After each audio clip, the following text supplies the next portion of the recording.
To say that Red Dead Redemption 2 is one of the most anticipated games of 2018 would be an understatement. Sequel to the critically acclaimed and commercially successful Red Dead Redemption, which brought to life what is arguably the most immersive, interactive Western world to date, expectations are through the roof for Rockstar's latest upcoming title. Now, initially, the game was supposed to release during fall 2017, but that release window has since been pushed back to spring 2018. In their announcement of the delay, Rockstar had this to say: "We are very sorry for any disappointment this delay causes, but we are firm believers in delivering a game only when it is ready." Fans were understandably disappointed, but I think most people took to heart what the wise Shigeru Miyamoto once said: "A delayed game is eventually good, but a rushed game is forever bad." Since then, the gaming community has been eagerly awaiting a solid release date, but nothing so far. However, a Danish retailer going by the name of CoolShop may have done us a favor. The following information comes from website Game Informer, who spotted that CoolShop had briefly put up a release date in their listing of Red Dead Redemption 2. The date that was briefly posted before being taken down, June 8th, 2018, which technically still falls under the spring 2018 release window, which goes from March 20th to June 21st. Now, you might be wondering, why the hell should we trust some random Danish retailer? Well, according to Game Informer, turns out that CoolShop also correctly leaked Grand Theft Auto 5's release date way back when.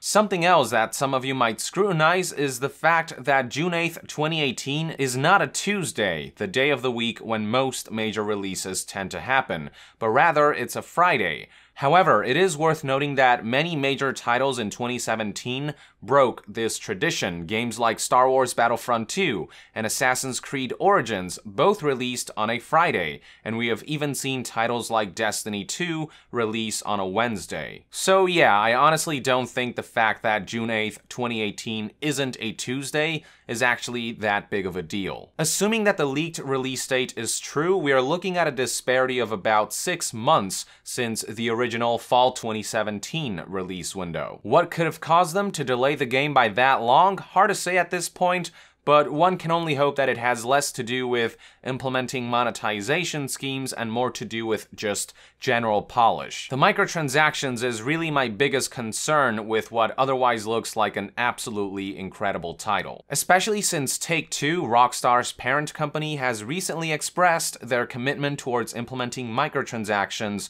in all their games moving forward.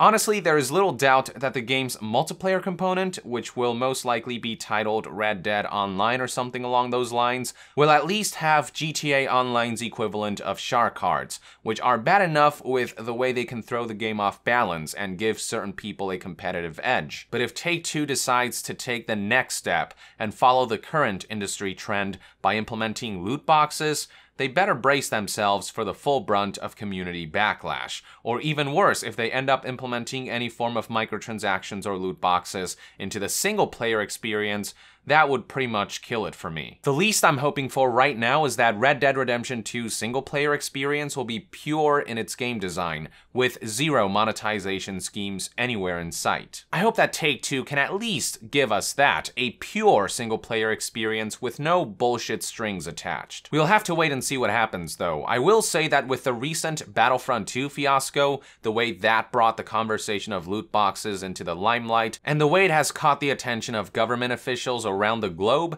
maybe Take-Two will be smart enough to keep their greed at bay. If not, then they can bet their asses that I and many others will take a stand and cover whatever schemes they might try to sneak past us. I truly hope it doesn't come to that, though. At the end of the day, I just want a proper sequel, or I guess I should say prequel, to the purely stellar Red Dead Redemption 1. Please, Take-Two, don't mar such potential for greatness by pulling an EA or Activision. For the love of God, at least keep the single-player campaign out of it. With that, I would like to end this news update. Thank you for tuning in. I hope you found this video informative, and if you enjoy my content, consider supporting me on Patreon to help this channel stay independent and self-sustained. And to be further updated on all things gaming news, reviews, and discussions, stay tuned right here on Young Yeah. I'll see you guys next time. Young out.